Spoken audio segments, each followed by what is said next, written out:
DMTV Info, votre chaîne d'information en temps réel. La politique, la santé, le sport, les faits de société, la musique, les rumeurs et bien plus encore. Vous découvrirez cela dans notre chaîne DMTV Info.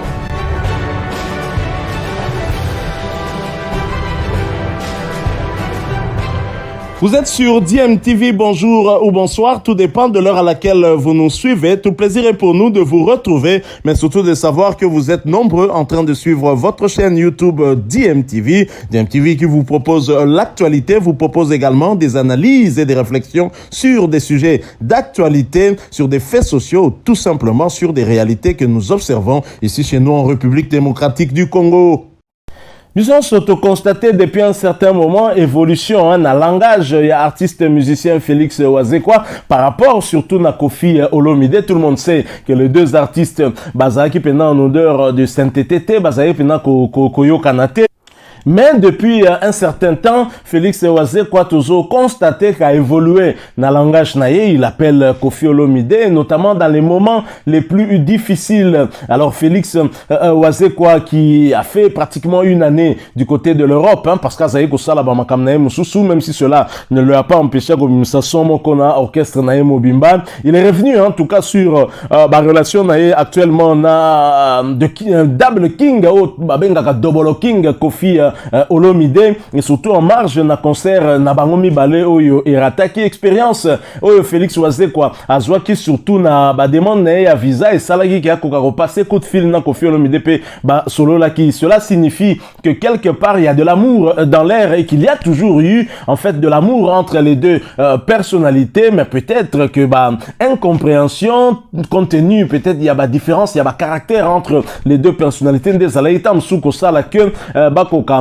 Koyoka na penzate. Alors Félix Wazekwa est revenu sur rapport na Kofi Olomide actuellement, mais il a également parlé aussi de Joss Diena oyo yemoko lobi aza en tout cas yazaki fanatique na aza parmi musiciens na préférés du moins l'orchestre na yazaki numéro 1, le seul oya koka kotiki l'orchestre. Mais à contrario Félix Wazekwa a ndima ki soute Joss Diena zonga na kati ya orchestre alors qu'il était prêt ya kondima que Joss Diena azonga parce que linga est tellement trop, et cela même en contredisant malobao ya yemoko lobai que soko so longo okozonga sous l'orchestre na été. Alors qu'est-ce qui fait que finalement Félix Wazekwa ait eu à se rétracter pour que Joss Diena azonga les sous l'orchestre wanate, alors qu'à un certain moment tout le monde a qui que Motepela qui entre le chef d'orchestre actuel il y a Cultura PIV oyo ezali animateur, il y a talent, Eclipse, Monsoso, ndongwana qui vraiment la Joss Diena, parce que c'est vrai que même on a apprécié qui propos Joss Diena comment il faut tenir je crois que moi ma peka mata qui est un peu trop, ça là qui un peu les kamba bonga yo koloba mabe par rapport na bao bazala ki wana et ça là qui pena moto makasi et na moment na tout monaka silence vraiment. Il y a Félix Wazekwa évidemment zala qui peut koto namboka talo. Il revient un peu sur relation na Joss Diena, pourquoi finalement il y a qui condimata zonga na orchestre, et surtout par rapport à Kofi Olomide, à l'OBLP combattant bien évidemment. Je vous propose de l'écouter. Ensuite, nous nous retrouvons pour la conclusion. À tout de suite. Tant que je linga mutu, bien tant que je prétends que linga mutu, au comme ils sont affaires commerciales, c'est-à-dire que comme on a un intérêt, un pourcentage, un nombre de vues. On a lié la mokoto. Voilà, voilà, parce que même le Bible le lobby, amour, maintenant, ils ont un intérêt. Voilà, ils ont ça, la boye. Amour, ils ont une émotion, une hésitation. Ils ont une hésitation. Voilà, c'est ce que vous avez dit. Mais ce comme il faut nous boyer et ça la avant boyer. Voilà, comme nous calculer là.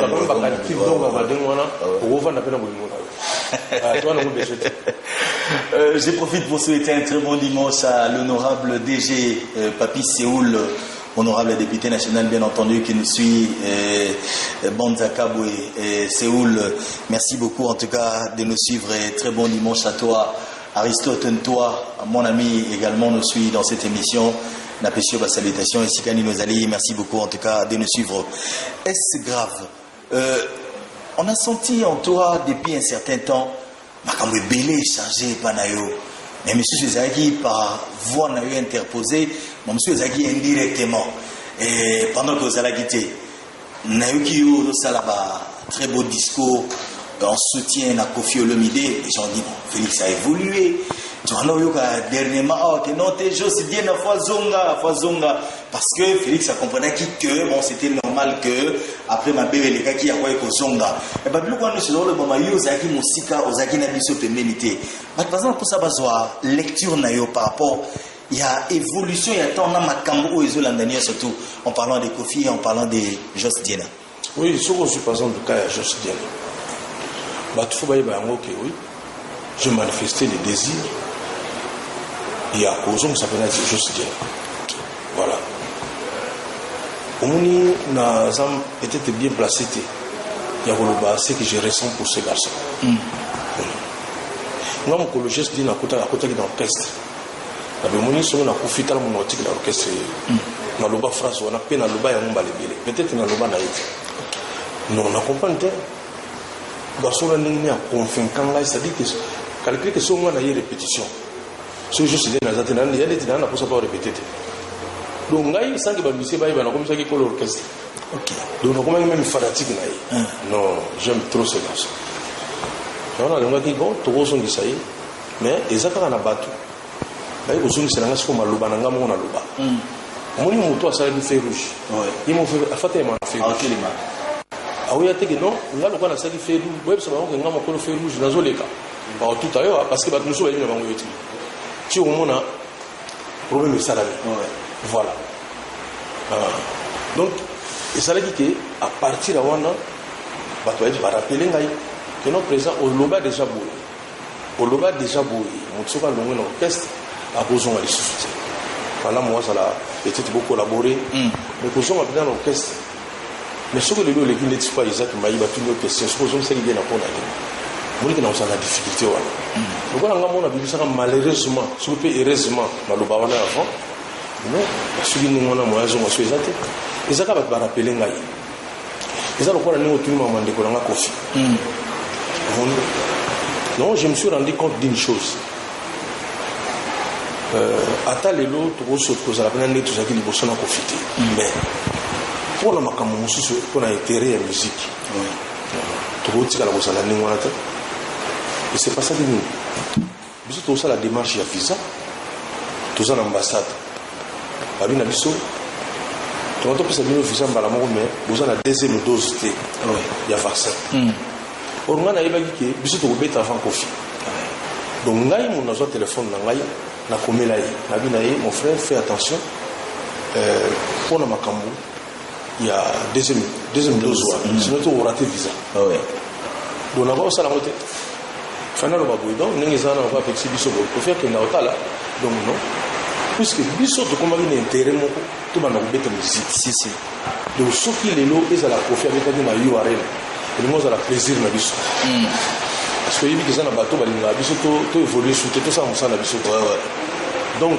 que fali à bêta que héritier à bêta donc pour na ngai to Kofi à bêta pour na ngai alors so il fallait là que bisaye que pas makamu ya ba vaccin on et ça prend le travail important il est le la zala susu plus intelligent à rappeler là to soluli artisan ni on a biwi ça ni on a foqué parce que ta la biso bola donc nous aussi visa pe dans notre habité va venir biso photos là et on essaie que tout pousse à même concert producteur là Serge Simba double explode donc on a été obligé à pousser concert là mais dans ma campagne je dois collaborer avec mon frère en parlant de ces concerts parce que c'est vrai bah Zelaki étape wana makasi batu nyonso bazali na focaliser que Ferry Farabeta Fabregas Falagabeta Kofi Falagabeta Wazekwa pe Falagabeta mais pour le cas de Félix Wazekwa qu'est-ce qui n'a pas marché qu'est-ce qui n'a pas fait que concert wana ezalate mais na lobby biso tant que aujourd'hui que ebi que to visa lelo mon directeur Senghor Abenga abino présent l'ambassade a bi photo sur la deuxième dose. Mais deuxième dose en haut, ils ont ça la masco le rôle en net parce que ce qu'on a vaccin on va jouer le dossier à la qui AstraZeneca. AstraZeneca, deuxième dose dans le après 2 mois. Après 2 mois, oui. Alors que Moderna, ils en ont encore 15-20 jours. Ah ouais. Donc, c'est tout ça qui vaccin ma bébé. Donc, deuxième dose de l'angozoya, après, déjà, date à conseil. Et c'est l'équipe déjà. Donc, il y a moins de problème qui peut bon. Attends, si quoi, surtout que soit deuxième dose, mais le climat, où il y a un poteau, on ça va conseil. Ça, on a des fabrication. Et ça, ça n'a pas si mine. Motofa, le baïsika, n'a pas à 2 heures avant concert. Et si la concert va payer, bah, moi, avant. Ouais, ouais. Vous voyez, même la voiture, la taille. Ça évite déjà que tu rebêtes à vous se garez wapi, vous allez nini. Mais, donc, vous voyez, notre portable, vous avez la baïbe Sabido, concert des affaires. Qu'est-ce que la place telle? Dans mon avis, c'est intéressant. L'habité, tu rebêtes à mon commission. Tu continues, même. La démarche, toujours ça là. Parce qu'on peut mener dans l'été en beaucoup à Bisso. Il dit que c'est maman Catherine. À ça, la pédale est nécessaire. À Boulana, collègue de Naïf, où il y a des Français, où il y a des Belges, où il y a une situation à Cameroun. Voilà. Vous allez comme politique, il faut aussi savoir d'une façon politique. Ah, donc, les gens peuvent soutenir que les alliés comme moment où la politique, qui fait style à la politique. Donc, les combattants et consorts, les devants, ils n'ont rien à voir dans ça. Non, mais, par exemple, c'est la lutte politique. Parce qu'il faut que les politiciens aient Bisso, pas bon, c'est là, Bisso net aux alliés, Bisso, ils ont par jalousie. Il y a un combattant. Le gars qui dernièrement a à Londres. On a évoqué tout à l'heure. Il a fallu que Nabé t'a coûté. Mais Babo Yoko dans la salle. Invité dans la soirée Moko privé, mais Babo Yoko. Vous allez voir, on a Nazana, par exemple, le Coranga Fiadé Bokolomba. Yoko Tabali Sengo Sinakin. Mon anaï. Imaginez ce que je suis dans Porto. Donc, tu vas dire la salle au côté. Oh, à Ben Sivera dans le mariage, mais Babo Yoko. Zeka le Loba Nanaï Bapoli. Donc, moi, je sais qu'appelle le Loba au bal. Donc, ils ont dit que sur une quai, ils ont dit la salle au côté. Mais je sais bien qu'il y a des musiques, ils sont au Congo. Comme il y a la jalousie. En tout cas, on a dit que vous avez une culture, Makasi. Mais vous avez les Félix surtout yo, Belé, quand j'ai annoncé que je t'ai recevé, tout ça pour ça, la sagesse. Qu'est-ce qu'il faut exactement pour que nous puissions trouver une solution adéquate à la forte, à la penza il y a un monde il faut quoi? Il faut un dialogue, il faut une force contre une force, il faut pour parler, il faut quoi exactement? Mon Indien n'a pas Isaac Maïd, même armée, ce qui dévoilé une stratégie, même équipe à foot, c'est qu'ils vont gagner surtout. Les gens qui ont une émission, les gens qui ont une émission, par exemple, pas de police. On a besoin d'une usine de mécanisme. Donc, parce que les gens qui ont une usine, la pièce c'est ça la même chose. Les gens qui ont un bateau, ils sont concernés. Par exemple, par exemple, une usine à proposer. Par exemple. Voilà. Mais, ils ont des politiques. Tous on a 3 combattants à Poto. Nous avons un cas de Samba Banjeti Sakata, Misset. Jeto et Tenema, Jeto et Tengaman ou Ekoya. Au moment où j'étais monté, ils ont été par les couleurs de Samba. Ils ont la ou Tenema ou Tengaman ou Ekoya. Les combattants, ils ont été à Missa. On dit bien que nous avons le bilan comme nous avons. Tous on a des combattants Oyo. Ils ont un souci à Congo au point que, à ta situation, ils ont cotisé. On a même un masque. Oh, toujours là, pour la Covid, et il y a Bango, occupé que nan y a président Congo. Volontiers, qui va salir. Et ça, le coup, on a Denis Mukwege, Azoki, prix Nobel. Ceux qui, par exemple, ont mis sur compte. On a participé à la compte. Il faut tout soutenir, on n'a pas bon, ça se bat bien. Ça, c'est un peu miné. Donc, comment mon sous aux alliés de Mukwege Bazobona? Les combattants sont prêts à soutenir les Camerounais, surtout les Salamanamok. Qui est moyen à contenir les pays. Donc vraiment, on a battu les éléments. Si vous avez des combattants, vous avez été un moment. Bango, vous avez la torte. Le biboué. Biso, tu es venu comme vous au Bomba. Mais Maïle et la Biso, tu es un mot comme tu as pouvoir. Pour l'instant, débrouillez-vous. Donc les alliés combattants ont la partie opposition. Les locaux, le bateau a pouvoir, il faut la savoir opposition. D'ailleurs, ils allaient régler la démocratie. Si. Pour vous, le bateau, tu sais que non.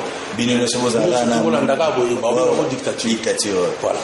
bamiso baza baopposant baza na mayele bayebi mpe ndenge kongo ekokoboma me bango bazozela kaka lelo fatigue to azala lisu te bango soki baya baganye na baélection babongisi kongo moza na troisième bacombattant oyo bato nzete ekoya donc bango soki baza wana baza na posa situation échange te mpo na nini parce que bakoma na baparti politique kotekisa bakarte baparti politique mpo bato basengaka nango asile politique na poto donc moto ndenge wana akolinga bobongisa te parce que ekobebisela ye commerce na ye bato nzete ekoya bango wana donc bakombattant wana mabele babambana na mabele bango tozalaka kaka boye mpo ye mosala na ye toloba usine na ye oyo asala wana ya kobwakisa bato bangunda ezalaka toujours parce que yo na moto ndenge wana boyokana ndenge atoke na dialogue ndenge nini ria po na yo kutu déjà soko yebi yango te après bato wana balingama mozonga te bakomoswanisa bakombattant oyo bazolinga bakambo ebonga donc bango na bango soki bakomi koswana en tout cas les pas mingi mais biso tozala mposa tomona culture ya mboka na biso ezonga c'est comme le dit mon ami Nati Lokole babilo wana esalaka matière ezala tobetaka même lisolo wazi babetaki na Paris fili nani wera betaki soki na Londres matière eza quand même ezopesa biso mpe actualité ezosala mpe bien pour la culture ya mboka na biso quoi donc voilà. En parlant de la culture de notre pays, la rumba, notre rumba, où il y a identité à la musique nabiso, on a un niveau de patrimoine universel mondial na UNESCO. Nananda Félix Oazé quoi na TV5 ou France 24 quelque chose. Si quand nous venons couper ça macanisinayo. Mais est-ce que les artistes et musiciens congolais sont conscients? Il y a na éviter même na bien monini cadeau oyo ba pesibino ou ya opportunité ba pesibino te moni muturi so ba pesa ka cadeau le muso ba valeur na moto ezala mutu musufa yiba loko na magasin ayibe loko yibite ayibika na yibi loko mo boye na libanda ba ko sa na teso mais tant ko bima na ba habiter eloko wana vraiment tantôt fa bokia voilà non ce que dans le but que ba artiste nyoso ba yibi loko ba pesibiso wana ngamo na komo ko sa siko ba artiste parce que je sais que moi culture moi beaucoup comprendre en fait les amis dans mon poussé UNESCO va valoriser la site qu'on peut valoriser la culture donc ce que ils ont le prix Nobel moni deni moko ke nenga zoka prix Nobel asala démarche moko teza bango moko na comité ya prix Nobel ba moni ke non moto yo a excellé na masai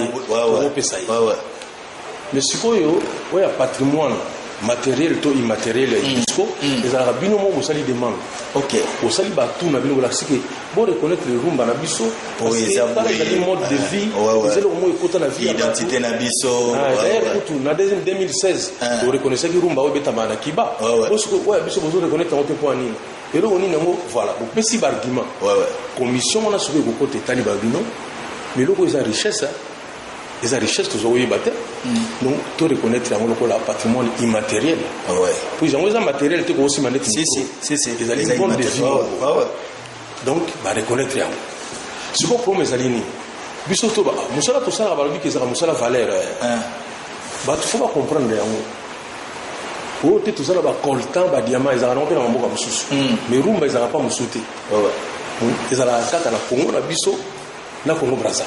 Et puis na Cuba on va reconnaître le bon avant bino avant mais ce que ayo kotala ba bino donc biso ce que UNESCO salini UNESCO lobby à rendre biso conscient que vous avez une richesse mon amour na bino ko na mam na bino ba diamant na ba coltan to ebi vous a danger mais ils en ont fait partout mais rumba na bino ça n'existe nulle part dans le monde de boye ba ngo que vous avez le logo valeur d'une part de barrage de nos conscients mais barrage de sous mon qui conscient que boyoka bateau ba ça va le moza qui to pas na bango comme na rumba donc tourisme na biso ya mboka na biso pe il faut profiter na likambo d'ailleurs en parlant de tourisme je salue excellence Modéronsi ministre Modéronsi parce que mon tour c'est la biso tourisme lelo akomo na mbamo ba demande monsieur bando ya passer ba dimba ya kotala par exemple Luambo avandaka wapi voilà tabule azalaka wapi papa yomba kundama wapi etc donc balimba ba to ba forger ki rumba na oya biso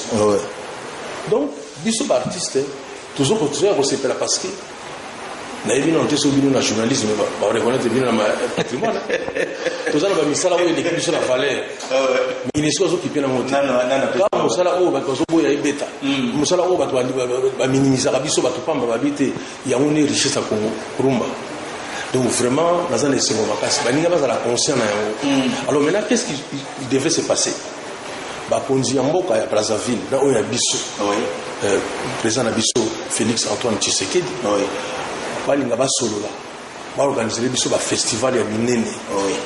Festival ezaka pona biso te elipona lelo américain moko pa lobano na ke Congo bazala festival moko sur la rumba ngana obeta na rumba te ko yazana américain mais même na mona pe na vivre abeta pe oyo lobaye amona pe oyo ya biso na cadre d'échange culturel batongela biso basala lelo ba Congo mibale moni makamona zoloba oza kwa neti na senga bango 10,000 francs pour nous basal vite fait. Dans les temps tout ça na bango africain tout ça na ba fespam awa mais ba biloko wana ne surtout ils vont valoriser pe les soucis ya mais etika biso avant que patrimoine ne rumbe comme la patrimoine. Voilà le ko la siko eloko yi il faut ba continuer biso basa la conscience. Il faut acteur culturel la biso basa la muka ba producteur ba la muka lisusu. Parce que qu'est-ce qui risque de se passer? La UNESCO sur ba vani batali. Mais bano to lova pe ki rumba ngo comme patrimoine mais oui basa na ngolo monte puisque ba retira ngo pe. OK. Nga siko place na crainte na nga ka esawa. Voilà. Et on s'est atteint tu vas passer mon projet francophonie et tu vas dire déjà na annonce na makamno zoti na suka na mote ba ko retirer biso parce que ba ligela ki mbongo ya francophonie wana wana.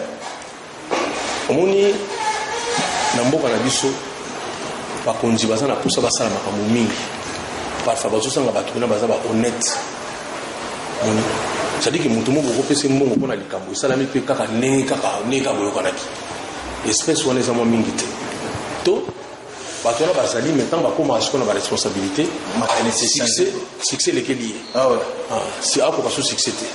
Voilà, donc c'est triste. Et puis le peu vous avez côté les wana mbala mo mabanga et bandit ce gars beaucoup yemba déjà il va que ma trop accueilli bon ezaka li kama libanga te. Tant c'est de regarder on te sala ngai naza soutenir banda carrière na bandi nazala soutenir na bato mosusu oyo ayebi sauver que non Félix otanga comme na ngati. OK. Na ko pesa exemple mo moke moni place ba ministère bazoka soin Promedis mokolo na ko mona ye Docteur Nicolas Ndokute, un cancer. Tu peux nous envoyer là où ça va être un chirurgien. Toi nous aussi na Promedis les lotés. Na boka kaisi ko Promedis er mon docteur Nicolas Ndokute. Mais mon kolomusus na moni bina aipsinga bino Félix. Suka kaka siko na Promedis. Na ko tanga suko mona ngate na zumo ba responsabilité moko boye. Ezo sala ke ele mususu ba ko comprendre mo mabe. Parce que ça na bato ba comprendre ati le loki libanga zelo ko mabe. Si. Omoni toza na 99% ya bato nzamba kokaka mais na 1% moko boye pe nzambe na nzamba kokaka bango te. Donc c'est triste. Bon moi na ndeba comprendre libanga de c'est non. Azo yo mutu na bia.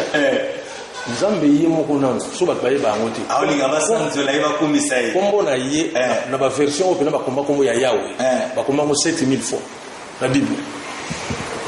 Donc bon ngana tanga Bible bandeli tisuka o amoni ka tite mezo Bible na yo banda siko otanga Yahweh comment na papier wana on ça ba exercice ne mona ngai o mona ka to komisa 7000 donc nzamba komisa 7000 comme on a 7000 wana donc azo sakana libanga o mona mutu musa azo sala prière bando banda ki prière na yo o sotangi komba sata 10 fois mais ça yanza me lemuso mbala moko kasi prière za bien te sata za mutu moko foto lo baboy nzambe moni ennemi na yo wana nzambe sukisa ye kotanga kuti komona iti aza na mupanzi vraiment nga tanga koma mutu wana te motine la tanga mbamona linga suko tanga oli kasi aussi c'est bitu komona itanga mitu 4 fois nzambe le musu tanga minga mbala moko en tout cas merci beaucoup Félix Wazekwa est grave. Je profite encore une fois de plus pour souhaiter un très bon dimanche à Félix Gonda. Je l'ai dit, c'est le manager de nos amis des Africana Express, import-export depuis Istanbul, en tout cas en Turquie. Merci à toi. Théo Zambrota, j'ai également pensé à toi, merci beaucoup. Et les PDG bâtis avec Africana Express, merci encore une fois de plus à toi. Maître Chris Cicéron Bakumba, j'ai également pensé à toi. Et à mon habillère, lui s'appelle Mamadou Touré.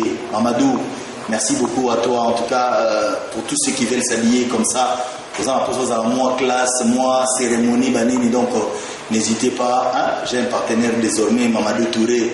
En tout cas, merci à toi. Trésor Cargo, j'ai également pensé à toi depuis Istanbul. Merci beaucoup de nous suivre. Et César Pachoti Angoi, Nakanisi Yope également. Est-ce grave? Nangaito Suki Sana Makanisi Nayo. Ovandi Libanda, Ozongi Namboka. En un ou en 2 mots ou en 3 mots, est-ce que tu sens que le Congo est en train d'évoluer, le Congo est en train de stagner, le Congo est en train de régresser? Oui, on est le biwana ça aujourd'hui dans la question politique. Mais on préfère répondre d'une façon économique parce que on est économiste. Oui. Voilà. Oui, parce que ma politique moni moi mutayo kango d'après ningalati na isika sali mutayo na sanzete ka o la moite. Voilà. Donc pas si automaka monsieur ça na Congo. Ba tout ça senti dans mangote. Comme je papa m'a na kofi baloba ki tozana ife le métozo zitati motozo pe la métozo zitati na bangote ezana ba musu ceux qui passent ça na Congo autono ah bon et ndeti côté ni na nene ça ba congolais boye luxe oya liboso photo ba tozana ngo za la santé atale musu bible lobby quand vous avez nourriture et vêtements vous pouvez vous en contenter tant on les nous zola tawana sikasko moni otota na Congo ya Mamadou Touré voilà. Et aux gens en bonne santé. Nous toujours comme défense, ils sont en bonne santé. Donc, et là, on va congolais, parfois, le fait seulement d'être en bonne santé. Donc, tout qui parle en pénalité, tout le monde on est ticket normal. Mais, par exemple, quand moi, paiement, que on comprend que paiement, on a ça donc, on comprend que non, et ça rendait important. Qu'est-ce que je veux dire par là? Mon niveau en cannabis en Afrique, je ne vais pas parler seulement à Congo. Tous un problème moko oyo ba économiste ya mokili mumba ba yepi Afrique est centrale comme émergente l'an 2064 mais ngolo bateki bovandi kaka bozozela na sepela na philosophe mo lo ba giboye avenir ezalité oyo te ezali o biso to sala bazela avenir lo ko na arrêter si osa no loko moto bika avenir nanga les donc ba mukona gagner l'auto mabeta te mukona gagner l'auto obike obeta te mais siko gagner ti o gagner on voilà donc biso ninga tozali boye 2064 on a d'après ba calcul économétrie ba biki na on a siko na kesiko na mboka ya milingo ikaso na kina mboka siko ba José Kola ba Chibingu. Voilà, na kena mboka siko ya ba Gilles Alingeti. On a ba grand économiste mboka na biso. Des fois.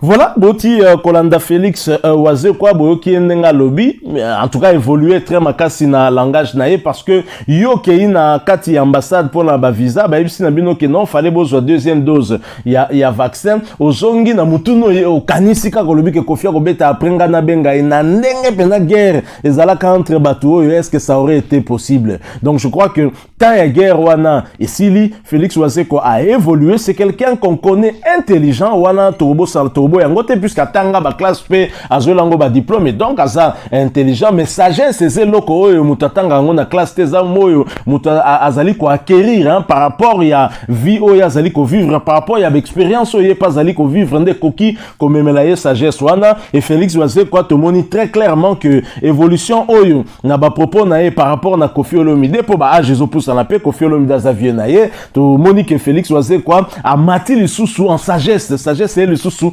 Makasi, Père Monique, il faut changer, il restera ce qu'il est, Koffi Olomide restera ce qu'il est, et c'est dans les moments difficiles, hein, Oyo, Yé, Aekobenga, Koffi Olomide, croyez-moi, dans les moments difficiles, lorsque vous avez le soutien de quelqu'un, ça vous marque à vie. Félix Oise, quoi, n'a pas oublié cet appel de Koffi Olomide, ton papa n'a pas Koufaki, au plus fort même, il y a un conflit dans Bango, Abika Kende, Bayoka Lagate, en tout cas, la dernière personne à qui Félix Oise, quoi, pourrait penser, qu'à un coup de fil, n'a limité que cause à la même Koffi, n'a Makanisina, Koki même pas Kozala. Mais Kofi Olomide avait pris son téléphone, a appelé Félix Ouazekwa pour lui présenter ses sincères condoléances. Et cela a marqué Félix Ouazekwa. Je le sais, parce que l'homme, Azamutu, au-delà, il y a peut-être image à Koki Kopesa qui est Azamutu Mogo très makasi, ni, mais bison surtout toi, na mutema, toi, dans la faiblesse, hein. Et donc, dans un moment, il y a faiblesse, on a justement quelqu'un qui vient te réconforter. Oh yo, yebi kokurai kozwa, réconfort n'a été, je pense même que le réconfort, oh yo, Félix Ouazekwa Zaiko Zelato, Zalaki, une très bonne surprise pour Naïs Zalaki à Kofi Olomide.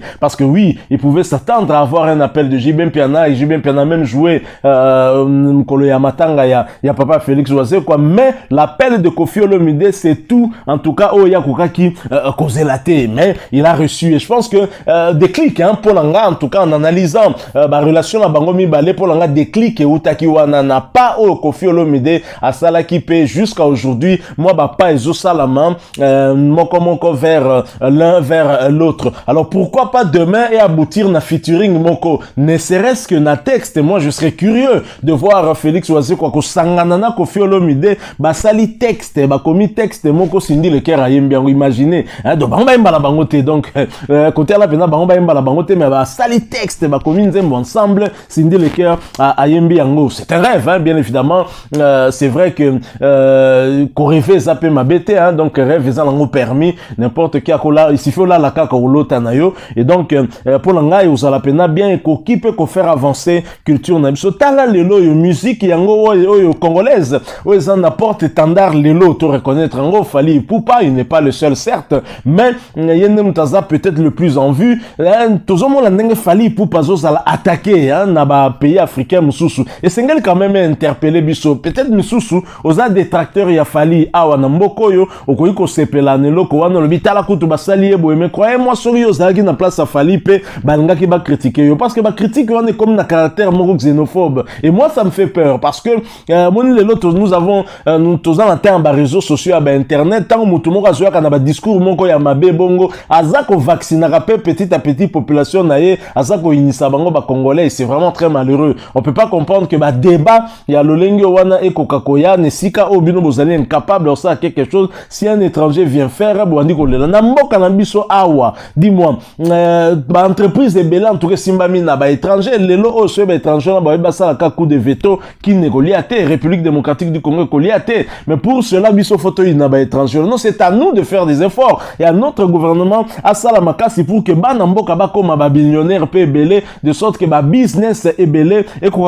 assurer pe indépendance économique ya mboko. Donc ce n'est pas le travail d'un étranger, mais un travail c'est ngeli biso moto ko sala en interne si on n'est pas unis, hein. Mais tozoka ba résultat ya mabe wana ezalai ka parenthèse, hein, pour la enchérir un tout petit peu na sujet toti ko proposer bino et to komi pe na souka ce qui c'est si bino. Merci de nous laisser un maximum de j'aime, hein, mais surtout pour partager na biso point de vue na bino sur évolution à discours ya Félix Ouazekwa par rapport ya Aquadra Akoraman Double King Kofi Olomide. Merci de vous abonner à cette chaîne, ceux qui osent à nouveau ou anciens qui n'ont mis abonné, que boss en a pété, ko activer petite cloche, il y a notification, autrement dingonga ngingong, il y a notification. Merci une fois de plus, hein, avec espoir de retrouver Bino dans un sujet prochain. En attendant, portez-vous bien et DMTV vous dit au revoir.